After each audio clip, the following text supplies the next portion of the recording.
Обидите за историографски ревизионизам и етнички поделби се почесто доаѓаат не само од политичари од соседните земји, туку и од медиумски гласници кои можеби зад себе имаат некаква политичка агенда. Последниот статус на новинарот Фуркан Салиу, објавен по повод Илинден, предизвика лавина реакции откако го прекрсти македонскиот револуционер Питу Гули во Пјетер Гури, револуционер за кого воопшто нема историски податоци дека постоел со тоа име.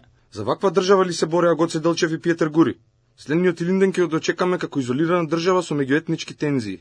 Објавата на Салиу предизвика лавина реакции кај правници и интелектуалци, а адвокатот Јанаки Митровски му одговори на Фуркан дека со објавата на Фејсбук шири лажна пропаганда и дека Питу Гули никаде не е наведено дека бил православен албанец. Ова е ширење лажна пропаганда дека Питу Гули бил православен албанец. Нема потреба од убедувања, доволно да се погледнат имињата на неговите синови, Стерио, Никола и Ташко. Откако и новинарот Матеа Петровски јавно го осуди обидот на Фуркан за етничко присвојување на Питу Гули, Салиу премина на лични навреди. Каков грозен обид за одвратна провокација, нема дно кое не го проби мојов колега.